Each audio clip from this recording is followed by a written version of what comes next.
Assalamualaikum warahmatullahi wabarakatuh. Selamat pagi semua. Pagi Pak. Apa kabar kalian semua pada pagi hari ini? Sehat Pak. Sehat semua ya. Oke. Sebelum kita memulai pembelajaran, alangkah baiknya kita memulai dengan berdoa terlebih dahulu. Berdoa dimulai. Berdoa selesai. Oke. Sekarang saya absen ya. Febri Pentus, Ada Pak. Lamro Supriyadi, Ada Pak. Karolus. Sakit Pak. Sakit ya? Ya. Oke, sekarang kita menyanyikan lagu Garuda Pancasila untuk menumbuhkan rasa nasionalisme kita dan dipimpin oleh saya sendiri. Baik, mari kita mulai. 1, 2, 3. Garuda Pancasila, akulah pendukungmu. Patriot proklamasi, sedia berkorban untukmu. Pancasila dasar negara, rakyat adil makmur sentosa, pribadi bangsaku. Ayo maju, maju, ayo maju, maju, ayo maju, maju. Oke, minggu kemarin kita sudah belajar mengenai cara merawat tanaman serta memanfaatkannya dengan maksimal.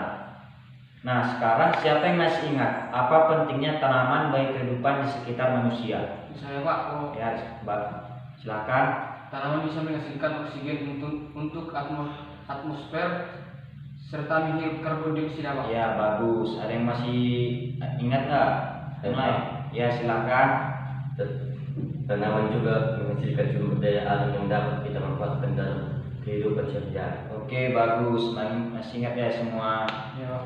Baik, hari ini kita akan belajar tentang tema 3, peduli terhadap makhluk hidup, subtema 1, hewan dan tumbuhan di lingkungan rumahku. Pembelajaran yang ketiga. Dalam pembelajaran 3 ini terdapat pelajaran bahasa Indonesia dan IPA. Tujuan kita belajar bahasa Indonesia yaitu supaya kita bisa mengajukan wawancara dengan menggunakan daftar pertanyaan yang ada di dalamnya sudah terdapat kalimat efektif serta kosakata. Sedangkan tujuan kita belajar IPA supaya kita dapat mengetahui bagian-bagian dan fungsi pada tumbuhan agar kita bisa melestarikannya. Sebelum itu, saya ingin bertanya, siapa yang sudah pernah melihat bunga matahari? Saya Pak. Oke, nah Febri sudah pernah melihat bunga matahari. Sekarang coba kamu sebutkan bagian apa saja yang terdapat pada bunga matahari. Daun, batang, akar, bunga dan biji Pak. Oke, bagus. Nah, sekarang saya akan menunjukkan bagian-bagian dari bunga matahari. Ini adalah contoh dari bunga matahari. Selain bunga matahari, terdapat juga daun, batang, serta yang ada dalam tanah yaitu akar. Setiap bagian tersebut memiliki fungsi supaya bunga matahari tetap hidup dan terus berkembang. Nah, sekarang coba dibuka bukunya halaman 20.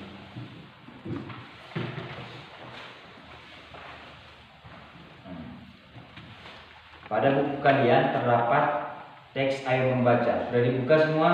Sudah Pak. Oke. Nah, sekarang saya akan menjelaskan bagian-bagian dari fungsi tumbuhan tersebut. Yang pertama ada bunga.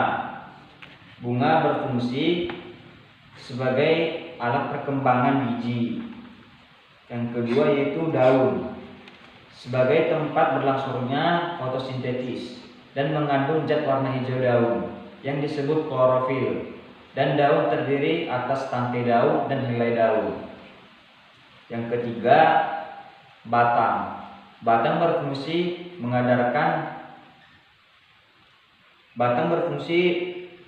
sebagai tempat munculnya daun, bunga, dan buah. Batang juga berfungsi mengedarkan mineral dan air yang diserap akar, serta zat makanan hasil fotosintesis ke seluruh bagian tubuh tumbuhan. Yang keempat yaitu akar. Akar berfungsi sebagai alat penguat untuk tanaman. Selain itu, pada tumbuhan lain, akar menjadi tempat penyimpanan cadangan makanan, contohnya pada tanaman padi. Yang kelima, buah. Buah merupakan bagian tumbuhan yang berfungsi melindungi biji serta cadangan makanan buat biji berkecambah. Yang keenam ada biji. Biji merupakan hasil dari pembuahan yang terdiri akibat penyerbukan serta serbuk sari dan sel telur pada putih. Nah, tadi kan saya sudah menjelaskan mengenai fungsi-fungsi serta bagian-bagian yang terdapat pada tumbuhan. Sekarang buka bukunya halaman 21. Pada halaman 21 terdapat kolom diskusi. Nah, sekarang kalian membentuk kelompok kecil yang terdiri dari 2 orang untuk mendiskusikan bagian tanaman lain yang berfungsi untuk menjaga kelestarian dan tanaman tersebut. Saya kasih waktu 10 menit untuk berdiskusi. Oke, mulai dikerjakan. Oke, sudah siap semua? Sudah, Pak. Ya, akan siapa yang mau membacakan hasil diskusinya? Ya, Pak. Ya, silakan. Oke. Nah, tadi kan kita sudah membahas mengenai bagian-bagian dan fungsi tanaman. Ya. Sekarang kalian belajar untuk membuat teks wawancara. Sekarang siapa yang tahu apa itu kosakata baku? Saya, Pak. Ya, silakan. Kosakata baku adalah kata yang terdapat pada kamus besar bahasa Indonesia, Pak. Oke, bagus. Selanjutnya kalimat efektif. Siapa yang tahu apa itu kalimat efektif? Saya, Pak. Ya, silakan. Kalimat efektif adalah kalimat yang sesuai kaidah bacaan yang mampu penulisannya serta tanda bacaan serta kalimat yang mengandung istiwa. Oke, bagus. Nah, sekarang buatlah daftar pertanyaan wawancara yang akan kalian tanyakan mengenai cara merawat tanaman serta melestarikannya. Saya kasih waktu 15 menit untuk mengerjakannya. Baik, dimulai mengerjakan. Oke, sudah siap semua? Sudah, Pak. Siapa yang mau membacakan daftar pertanyaan wawancara yang sudah dibuat? Ya, Pak. Ya, silakan Baby. Oke, bagus. Sekarang daftar yang pertanyaan yang kalian buat tadi disimpan dan kalian tanyakan di rumah pada orang tua kalian. Sekarang dibuka bukunya halaman 23. Di situ ada latihan. Saya minta untuk dikerjakan sebagai tugasnya di rumah. Ya. Oke, paham tugasnya? Paham, Pak. Untuk pertemuan selanjutnya kita masuk ke pembelajaran keempat. Dibuka bukunya, dibaca, dan jika ada yang ingin ditanyakan bisa ditanyakan di pertemuan yang akan datang. Mungkin sampai di sini saja pertemuan kita. Sebelum saya akhiri, kita terlebih dahulu untuk berdoa. Berdoa dimulai.